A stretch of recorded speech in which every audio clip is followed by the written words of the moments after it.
Saya Arika Zansha dari kelas 12 IPA 5 akan menjelaskan materi Bahasa Indonesia pada Kompetensi Dasar 3.1, yaitu mengidentifikasi isi dan sistematika surat lamaran pekerjaan yang dibaca.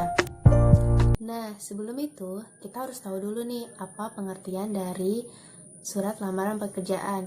Nah, surat lamaran pekerjaan itu adalah surat yang dibuat dan dikirimkan oleh seseorang ke suatu perusahaan atau instansi tertentu. Surat lamaran pekerjaan ini disebut juga surat resmi atau formal. Nah, dalam menulis surat lamaran pekerjaan ini ada aturan-aturan yang harus diperhatikan. Aturan-aturan itu berupa, yang pertama ada isi, yang kedua ada sistematika, yang ketiga ada bagian-bagian, dan yang keempat adalah bahasa yang digunakan dalam penulisan surat lamaran pekerjaan tersebut. Nah, isi dari surat lamaran pekerjaan ini harus lengkap. Isi ini biasanya disebut dengan bagian tubuh dari surat lamaran pekerjaan.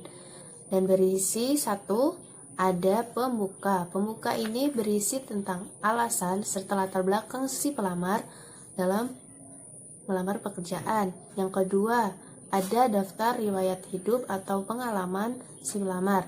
Yang ketiga, ada penutup yang berisi tentang harapan serta ucapan terima kasih si pelamar dalam menulis surat tersebut.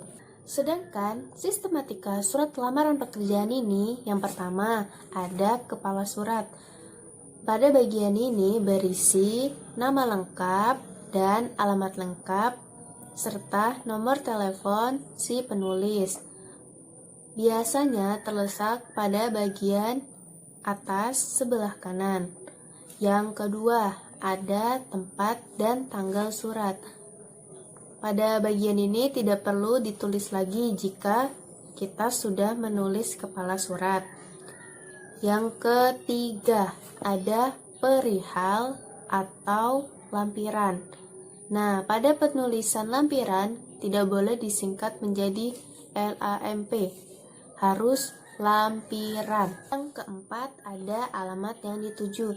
Nah, alamat yang dituju ini biasanya berisi tentang alamat divisi atau perusahaan yang akan dikirimkan surat tersebut. Yang kelima, ada salam pembuka. Salam pembuka ini biasanya diawali dengan kata dengan hormat. Selanjutnya diakhiri dengan tanda koma di belakang hormat. Yang keenam, ini ada isi. Isi ini terbagi menjadi 3 bagian ya. Yang pertama itu adalah alinea pembuka.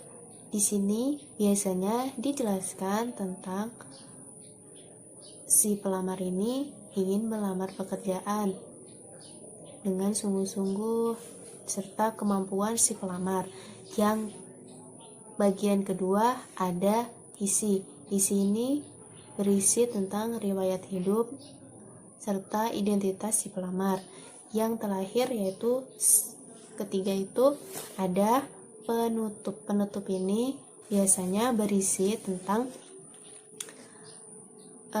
rasa syukur dan terima kasih si pelamar karena dapat melamar pekerjaan tersebut serta harapan si pelamar. Nah, bagian terakhir yaitu salam penutup yang ketujuh ya. Nah, salam penutup ini biasanya diakhiri dengan kata hormat saya. Lalu ada tanda komanya dong yang pasti. Baru ada tanda tangan si penulis surat. Nah, ada beberapa sumber-sumber yang menjadi alasan seseorang menulis surat lamaran pekerjaan. Yang pertama, yaitu media sosial. Yang kedua, ada permintaan dari suatu perusahaan atau instansi tertentu. Yang ketiga, ada inisiatif dari diri sendiri. Nah, itu tadi pengertian dan sistematika dari surat lamaran pekerjaan. Ini adalah contoh surat dari lamaran pekerjaan sesuai dengan sistematikanya. Yang pertama ada tanggal dan tempat penulisan surat. Yang kedua diikuti dengan lampiran.